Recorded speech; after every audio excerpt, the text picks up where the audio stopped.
What do you got for us? Well, first of all, United States Amateur Match Play Championships. A lot of play is underway, although we've advertised that the local qualifying bracket action would occur during the month of April. Several brackets have gotten underway, and it's kind of exciting. If you go to the UDisc app, you can look at the results. You can see everybody's brackets, see how folks are doing in your state. We are really, really thrilled by how this has been working out. In fact, we've had some pretty cool matches take place right here in Emporia that have been exciting, and we're just happy that everyone is experiencing what match play is. I do want to announce we have talked about, and some people have asked, are we still going to do the doubles? And we are going to do a doubles match play championship as well. Registration to run your bracket will start on May 1st. We want the bracket applications submitted by June 1st so that we can get player packs out by July 1st. We'll have local qualifying brackets in July, state and province qualifying brackets in August, and then the doubles championship will be here in Emporia in September. In fact, the 28th, 29th, and 30th of September here in Emporia. Excellent. Before you go on, we actually have a question about qualifying. Yeah. This is from Steven. He says, how is state qualifier chosen for match play to host? That's a good question. We initially asked all of the state coordinators, the PDGA state coordinators, if they would be the state run the state bracket in May.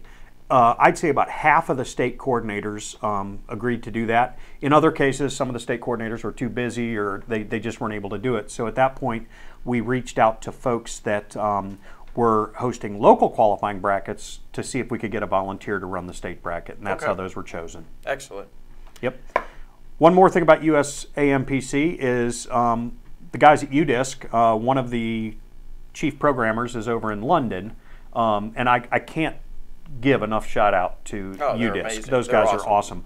But apparently a bunch of people in Europe have been saying, hey, we want to do a match play event. So we are going to try 4 countries this summer: Sweden, Finland, Norway, and Estonia. Oh, that's awesome. And we're going to have a local bracket system set up in those countries to where anybody that wants to run a local bracket in the country can. And then all of the winners of those brackets will then compete in a country championship. So only 2 levels as opposed to 3 like we've got with the state brackets. But the schedule on that is we'll want people to sign up to run brackets during the month of May.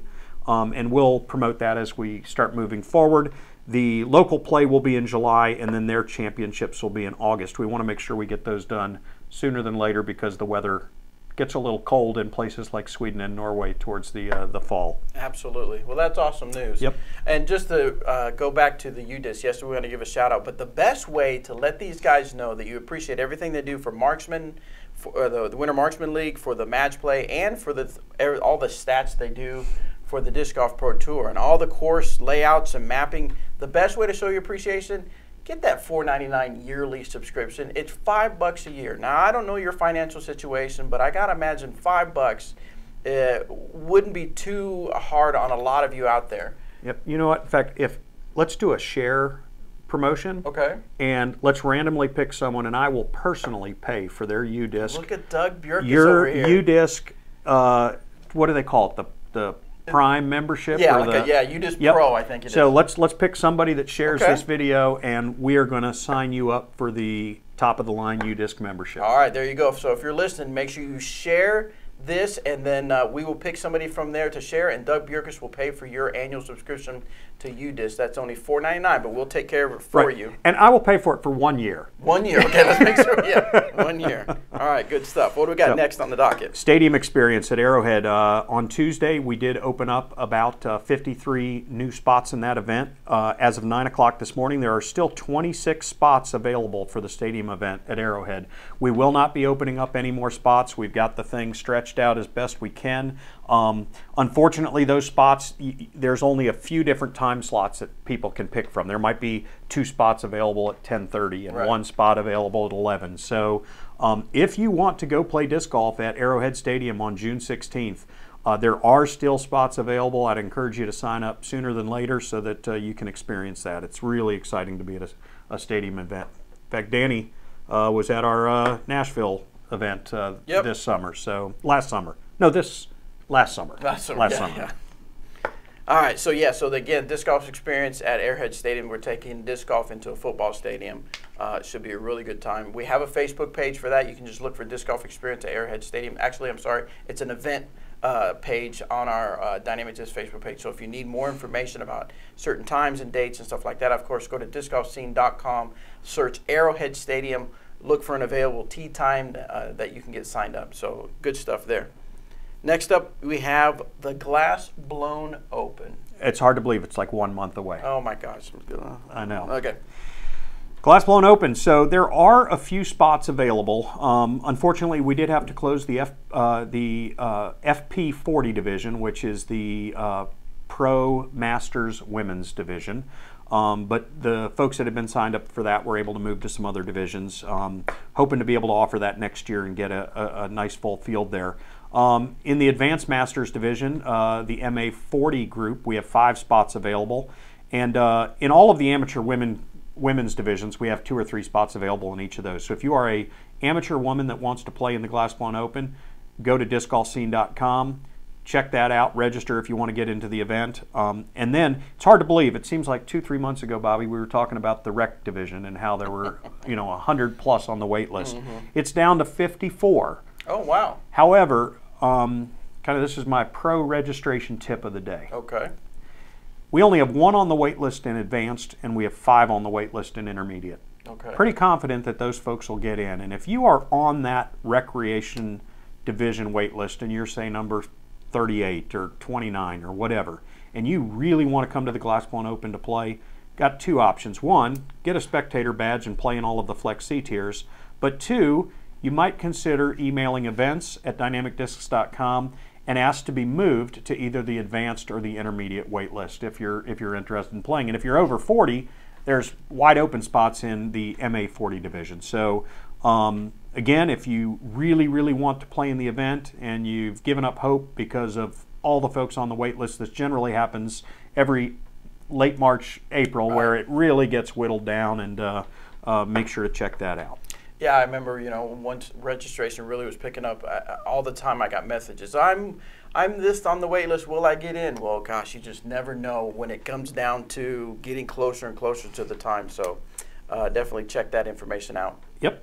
Also, Flex Start C tiers, I mentioned those a little bit earlier. We are capping those at 300 players. Last year we had some Flex Start C tiers that just so many people showed up, we couldn't physically get them on the course. Right. And I checked this morning, and we already have 212 players pre-registered for the Peter Pan Flex Start C tier on Wednesday.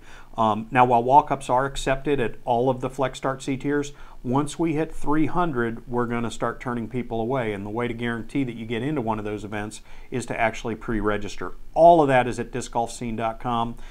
Really encourage people that want to play those Flex Start C tiers. We got about 12 of them, I think, and would really encourage folks to pre-register for that. Registration fee is $20, so it's not super expensive, and it's a great way to get more rated rounds while you're here in Emporia. Would you say that the other Flexi tiers are just as full, or there's plenty of room there? No, there's plenty of room in the other ones. Okay. We've got a couple of them that are over 100. Okay. Earlier in the week, there's 30 or 40 signed up. We get a lot of walk-ups, sure. But if you want to play it safe, pre-register. Gotcha.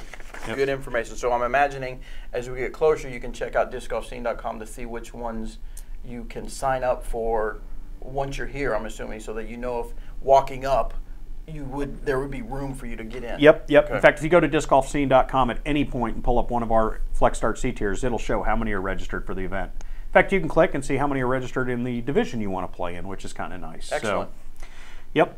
Next thing on the list is probably something you like to tell people about. Yes, definitely. As we get closer to GBO week, you'll see more and more activity on the Glass Blown Open mobile app. Now, you can download this on your iPhone via the iOS store, or you can download it on your Android device via the Google Play Store. If you have a device that is not Android or iOS, you can always go to the web link. Now, that's available. You can go to the glassblownopen.com website.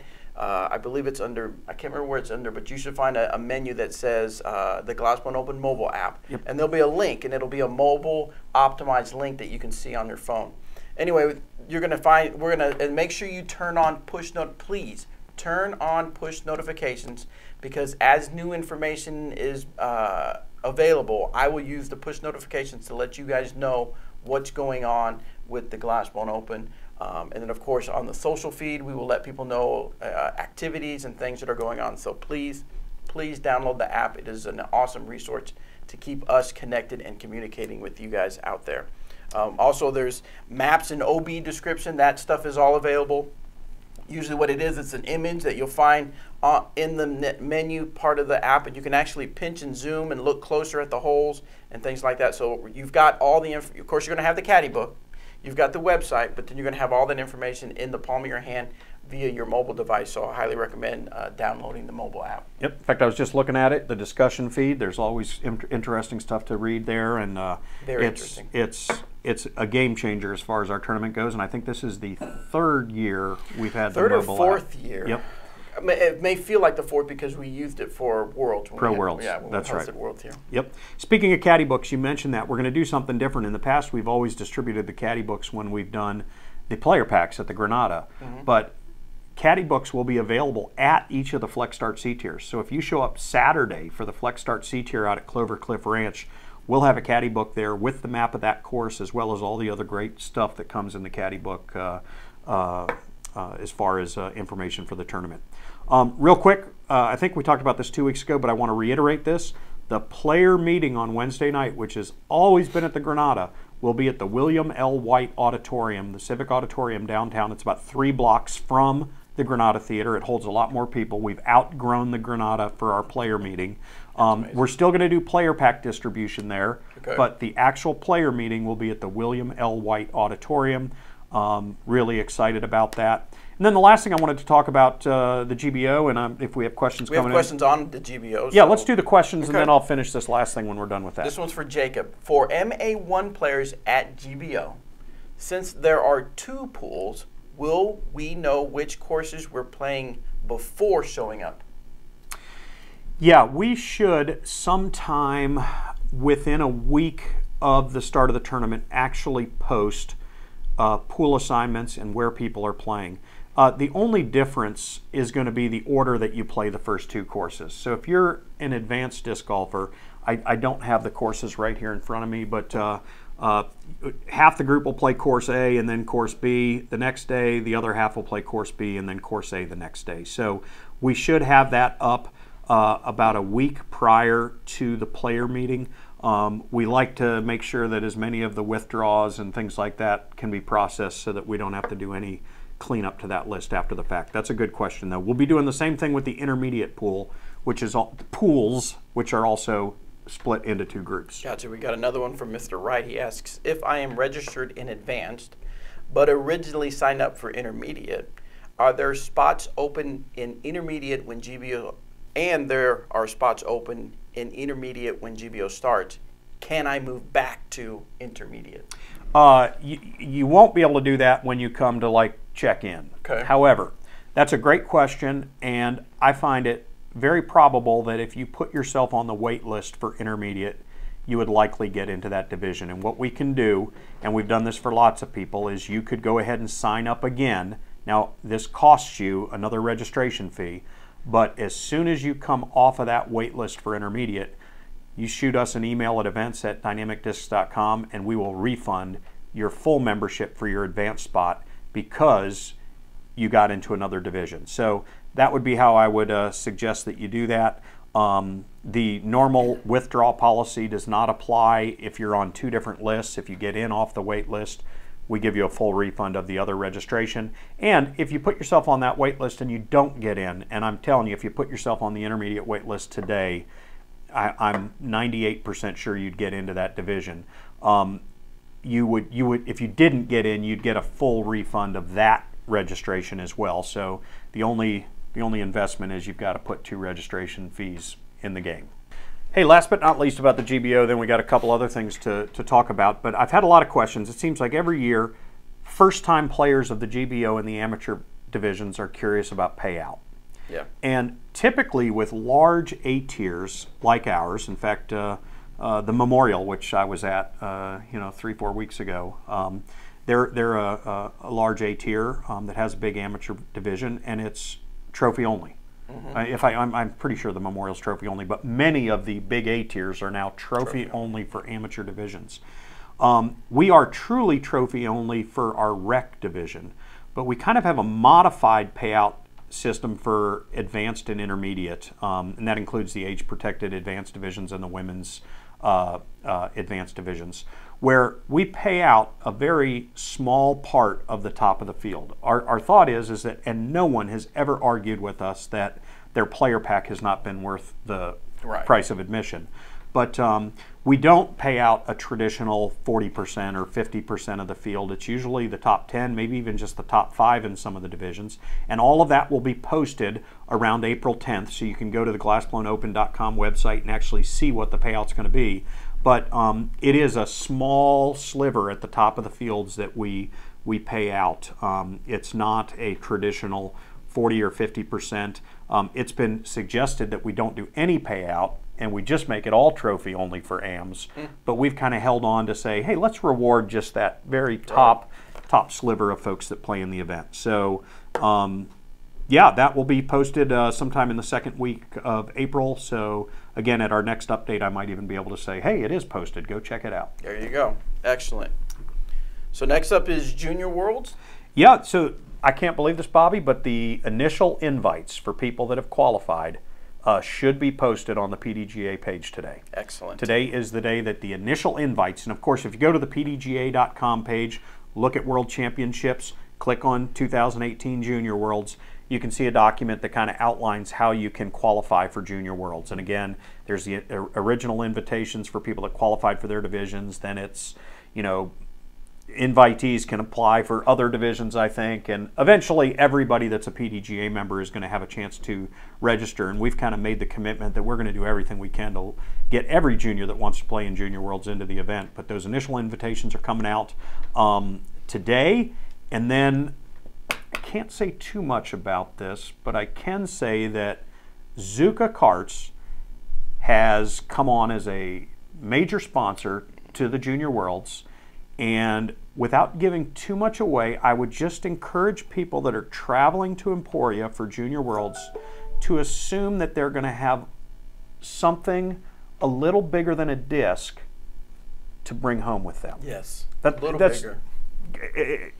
That's all you can say. That's all I really can say, Bobby. So anyhow, keep that in mind. Thank you to Zuka. Really are big supporters of disc golf and have really seen the importance of supporting juniors, which is really the future of our sport, and I think is one of the key ways that we can actually really grow the sport, is to increase that band of youngsters that are playing disc golf. Absolutely. Like myself. Yes. And you, Bobby. Yes. So, hey, last but not least, before we cover the RV schedule, which is pretty slim over the next 2 weeks, Trilogy Challenge. If you go to trilogychallenge.com, I think we got 179 Trilogy Challenges registered. Just to give you a heads up, the discs that will be released in that are the Westside Maiden, which is a putter, the Latitude 64 Musket, which is a driver, and our disc, the Dynamic Discs Patrol, which is a putter. So, I'm sorry, which is a mid-range. Mid-range. Yep, it's a mid-range. This is why I shouldn't talk about discs and I should just talk about events. But if you're interested in hosting a Trilogy Challenge, the best way I can describe the Trilogy Challenge, for those of you that don't know, is it gives you a chance to go play around with just the 3 discs you get in your player's pack. Those discs are unreleased, which makes the Trilogy Challenge the only way to get those discs until they are released later this fall. And for those of you that are interested in hosting one, it's a great way to raise money for a nonprofit, for a club, for a future tournament. It's a way to raise money for you personally if you want to. But you basically get a tournament in the box and everything you need to run the event, and you can run a Trilogy Challenge. So I would encourage people to take a look at that and go to trilogychallenge.com to sign up. I think the first ones will actually be run in the last week of May. The first one's okay. Yep. Excellent, excellent. Good stuff there. And as we've done in the past, once we get all those Trilogy Challenge discs in our possession here at the warehouse, me and Eric will get out there. we'll do our Is This Disc Right For You version of the Trilogy Challenge. That way you can kind of get an idea of the new discs that are coming out. Of course, we have Anthony and Danny here as well, and I'm sure they'll do their own little videos and do their take on those new discs. So exciting stuff there for sure. So, well, awesome. Well, hey, real quick, J. Ray and his RV will be in Memphis, Tennessee tomorrow, Saturday, at a tournament at Bud Hill called Me and Clint 2018. And then Tyler Searle has a bunch of things in Florida over the next few weeks. On Sunday, he'll be in Fort Lauderdale at Easterland Disc Golf Course for the Best of the Worst Dubs. That sounds like fun. On Tuesday the 27th, there's random draw 2-disc doubles. At the PGA National Park course. It's called the 2-disc doubles at Tiki. 6:15 tee time there. On Thursday, he'll be in DeBerry, Florida for Putting League. And on Saturday of the following week, March 31st, he'll be in Gainesville, Florida. There is a PDGA C-tier called the Gator Basket Bash presented by Latitude 64, and that is at Northside Park. So if you want to check out our RVs where they're going around each week, tune into this show, or you can go to chasingthechains.com or just look for Chasing the Chains on Facebook. And the RV drivers do a really good job of keeping that page updated. So if you're interested in where they're going to be next, check that out for sure. Well, I think that about wraps it up. Nice, sweet, short and sweet. Like I said, we'll give you another, let's see, it's 10:55. So at 11 a.m. Central, we're going to cut it off as far as the shares and your chance to win a 1-year subscription to UDisc Pro app that Doug Bjerkes has donated. So if you're watching this and it's after 11 a.m. Central, then the cutoff has already happened and we have selected a winner. But thanks for tuning in. Now, again, as I said at the beginning, this is normally done on Thursday afternoon. Every 2 weeks we're going to try to do this, but this was kind of a last-minute thing of having to do it this morning. So I appreciate you guys tuning in, and I guess we'll see you in about 2 weeks. Yep.